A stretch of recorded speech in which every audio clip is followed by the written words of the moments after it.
الله من الشيطان الرجيم. بسم الله الرحمن الرحيم.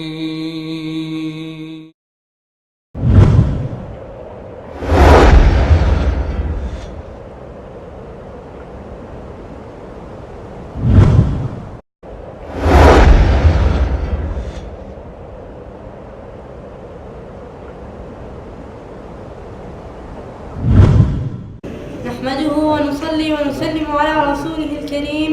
نعوذ بالله من الشيطان الرجيم. هذا خلق الله فاروني ماذا خلق الذين من دونه بل الظالمون في ضلال مبين. آج امت مسلمہ دو حصوں میں تقسیم ہو چکی ہے. وہ امت جس کا رب ایک ہے، جس کا رسول ایک ہے، جس کا قرآن ایک ہے، جس کا قبلہ ایک ہے، جس کا دین ایک ہے، جس کی شریعت ایک ہے. مگر وہ امت دو ہو چکی ہے. امت کے ایک گروہ کو دیکھتا ہوں تو وہ ایک زندہ خالق و مالک کی عبادت کرتا ہوا نظر آتا ہے. سجدے اللہ کو کرتا ہے، رکوع اللہ کو کرتا ہے، نذر و نیاز اللہ کے نام پر دیتا ہے، مصیبت اور خوشی میں دعا اللہ سے کرتا ہے، پکارتا اللہ کو ہے، عبادت اللہ کی کرتا ہے، اولاد اللہ سے مانگتا ہے، رزق اللہ سے مانگتا ہے، شفا اللہ سے مانگتا ہے، حاکم اعلیٰ اور قانون ساز اللہ کو مانتا ہے. یہ تو وہ ہے جن کی قرآن خبر دیتا ہے.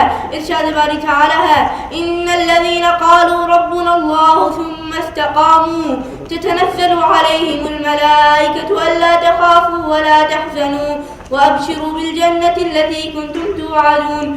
بے شک جن لوگوں نے کہا اللہ ہمارا رب ہے، پھر اس پر ثابت قدم ہو گئے، ان کے اوپر ملائکہ نازل ہو جاتے ہیں اور جنت کی بشارت دیتے ہیں جن کی تمنا کرتے ہیں. مگر میری ننھی سی آنکھیں جب امت کے دوسرے گروہ کو دیکھتی ہیں تو امت کا ایک بہت بڑا گروہ اپنے زندہ خالق و مالک کو چھوڑ کر اپنے جیسے مجبور انسان کے قدموں میں سجدہ ریز نظر آتا ہے. قبر والوں کو راضی کرنے کے لیے ہاتھوں اور گھٹنوں کے بل چل کر اس مردے کی قبر کو سجدہ کرتے ہیں. میں سوچتا ہوں کہ سجدہ کرنا تو عبادت ہے اور عبادت کا حقدار صرف اللہ ہے اور صرف اللہ ہی خالق و مالک ہے، رازق ہے. اللہ تعالیٰ نے پوری کائنات کو پیدا فرمایا ہے. ارشاد باری تعالیٰ ہے، وَلَقَدْ خَلَقْنَا السَّمَاوَاتِ وَالْأَرْضَ وَمَا بَيْنَهُمَا فِي سِتَّةِ أَيَّامٍ وَمَا مَسَّنَا مِن لُغُوبٍ. اور ہم نے آسمانوں اور زمینوں کو اور ان کی درمیان کی چیزوں کو 6 دنوں میں پیدا کیا ہے اور ہمیں کوئی تکن نہیں ہوئی. دوسری آیت پر غور کرو، خَلَقَ السَّمَاوَاتِ بِغَيْرِ عَمَدٍ تَرَوْنَهَا وَأَلْقَى في الأرض رواسي أن تميد بكم وبث فيها من كل دابة وأنزلنا من السماء ماء فأنبتنا فيها من كل زوج كريم. ہم نے آسمانوں کو بغیر ایسے ستونوں کے پیدا کیا ہے اور زمین پر جسے تم دیکھ سکو، اور زمین پر مضبوط پہاڑ رکھ دیے تاکہ ایسا نہ ہو کہ وہ تمہیں ہچکولے کھلائے، اور آسمان سے بارش برسائے جس کے ذریعے زمین میں ہر قسم کی عمدہ چیزیں اگائی. ان آیات سے ثابت ہوا کہ معبود برحق اللہ تعالیٰ نے آسمان کو پیدا کیا ہے، زمین کو پیدا کیا ہے، وہی بارش کا برسانے والا ہے، وہی کھیتی کا پیدا کرنے والا ہے. لہذا عبادت بھی صرف اسی خالق مالک کا حق ہے.